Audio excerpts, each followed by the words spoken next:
안녕하십니까. 더 깊은 한방내과 한의원 김종민입니다. 우리 오늘 담적병 한번 공부해 보렵니다.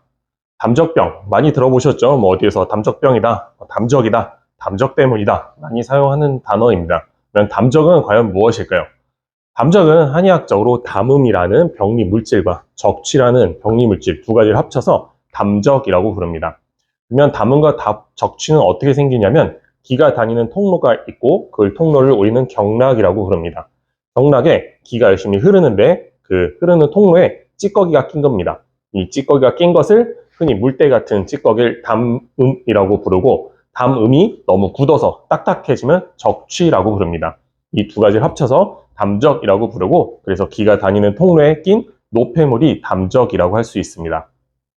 담적병은 이 담적, 생긴 노폐물에 의해서 발생한 병을 담적병이라고 할 수 있습니다. 담적병은 우리가 대표적으로 많이 알 수 있는 것 중에 하나가 소화기, 보통 명치가 답답하다 이렇게 느끼는데 우리 몸이 기운이 돌아다닐 때 이 명치가 기가 위아래 다니는 길의 통로입니다. 그러다 보니까 그 통로에 노폐물인 담적이 끼게 되면 기의 흐름이 원활하지 않기 때문에 소화가 더디거나 가슴이 답답하거나 또는 기가 하복부에 내려가지 않았기 때문에 배가 차지는 등의 증상이 생깁니다. 그거 외에도 우리가 흔히 뭐 담 걸렸어요, 목이 안 돌아가요, 아니면 어깨가 아파요, 등이 아파요, 뭐 다리에 쥐가 잘라요 하는 것도 우리 그 담이 걸렸다고 했을 때 그 담이 담적의 담이라는 뜻입니다. 그래서 과거부터 많이 썼던 한의학적 용어인데요. 기가 다니는 통로에 끼어있는 찌꺼기 때문에 우리 근육 또는 관절이 제 기능을 하지 못하고 멈추는 것을 담적병이라고 할 수 있습니다. 그 외에도 뭐 신경적인 증상, 뭐 두통, 어지러움 또는 불면 아니면은 배뇨기까지 해서 모든 다양한 조류의 증상을 갖고 있는데 이 담적병은 그 원인이 담적에서 발생한 것 때문에 생긴 질환을 통틀어서 담적병이라고 할 수 있습니다. 그 중에서 가장 대표적인 것이 소화기 증상입니다. 그래서 우리가 기능성 소화불량 또는 만성 소화불량 이렇게 했을 때 담적병이라고 보통 이야기할 수 있습니다. 담적병의 담적은 왜 생길까요? 우리가 담적은 우리 기가 다니는 길에 낀 찌꺼기라고 했는데요. 기가 너무 약하면 물때가 좀 많이 끼겠죠. 또는 기가 가는 길에 꺾이면 그 사이에 때가 잘 낄 수도 있겠죠. 그 말고 우리의 통로에 알 수 없는 이물질들이 자꾸 들어온다고 하면 낄 수 있습니다. 그래서 기가 너무 약해져 있을 때, 과거에 크게 아팠거나 아니면 최근에 무슨 과로나 피로로 인해서 기가 떨어져 있을 때 하나, 두 번째로 어떠한 이유로 인해서 스트레스를 너무 많이 받아서 긴장하다 보니까 그 기가 다니는 통로가 좁아지거나 가서 자꾸 꺾이는 일이 발생해서 거기에 찌꺼기가 끼는 겁니다. 그때도 담적이 발생할 수 있습니다. 그럼 말고도 요즘은 음식, 식생활을 너무 과식을 한다거나 아니면 너무 기름진 음식 또는 너무 자극적인 음식을 자꾸 먹어서 기가 다니는 흐름을 방해했을 때 담적이 또한 생길 수 있습니다. 그리고 우리가 요즘 자식생활, 사무실에 앉아서 일을 오래 하시거나 아니면 수험생들 매일 책상에 앉아 있거나 그 외에 차를 타고 다니는 등등 걸어 다니는 습관이 많이 줄어 있다 보니까 오래 앉아 있다 보니 기의 흐름이 원활하지 못한 경우가 있습니다.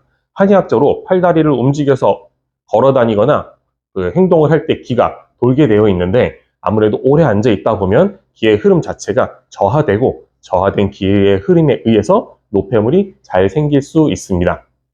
그 외에도 뭐 다쳤거나 아프거나 또는 먹고 체했거나 아니면 외부에 따른 자극에 의해 그 담적이 발생할 수 있습니다. 담적병의 특징은 여러 가지가 있지만 특히 기능장애에 포함됩니다. 왜냐하면 담적은 우리가 한의학적으로 기병에 포함하게 되고 기병은 기능을 뜻하게 됩니다. 그래서 기능장애에서 많이 생기다 보니 특징적으로 검사상 잘 드러나지 않는 경우가 있습니다.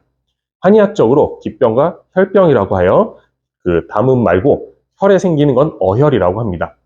그렇게 어혈로 넘어가 있는 단계, 요 혈병 단계는 한의학적으로 기질적으로 드러난 단계입니다. 그래서 실제로 엑스레이 또는 검사상에 드러난 경우를 우리가 혈병이라고 하고 기병은 아직 기능적 장애에 머물러 있는 경우를 기병이라고 하는데 요때 생기는 찌꺼기를 담적이라고 하기 때문에 담적병은 대체적으로 검사상에 별 이상이 없는 경우가 많습니다.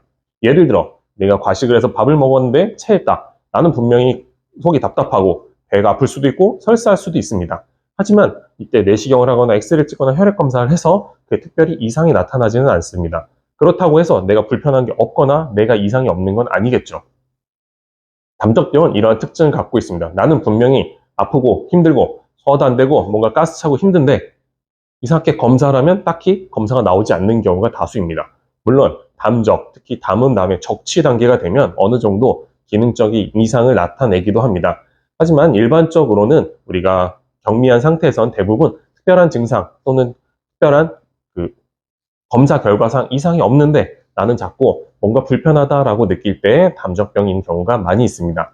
이렇게 담적병은 그런 증상을 많이 갖고 있고 또한 기병이고 원인 중에 스트레스 또는 외부 환경 변화가 있기 때문에 어떠한 작은 자극에 증상이 많이 왔다 갔다 하는 경우도 있습니다. 그래서 딱히 뭐 한 건 없는데 내가 뭐 어디 가서 무리한 것도 아닌데 왜 나는 힘들까?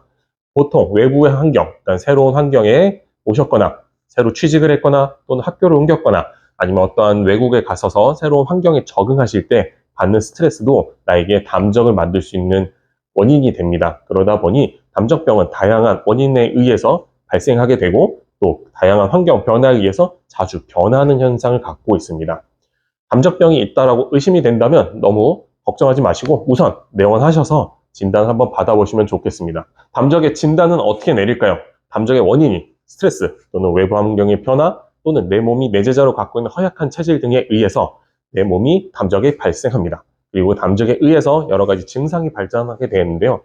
현대 기술로 따졌을 때 이 스트레스를 측정하기 좋은 자율신경 검사라든지 스트레스 검사, 뇌파 검사, 체성분 검사, 체온 검사, 그리고 더 깊은 한방내과에서 자체 개발한 담적 설문지 등을 통하여 환자분들을 좀 더 객관적이고 명확하게 바라볼 수 있는 진단의 툴을 가지고 있습니다. 내원하셔서 검사를 받고 또 내 체질이나 한방내과 전문의의 직접적인 진찰을 통하여 내 몸의 담적이 어느 정도인지 또는 어떤 단계에 있는지 또는 앞으로 특히 어떻게 치료해야 될지에 대한 자세한 설명을 받아보시면 좋을 것 같습니다. 더 깊은 한방내과에서 치료하는 담적 치료는 크게 3단계를 가지고 있습니다. 첫 번째, 제거.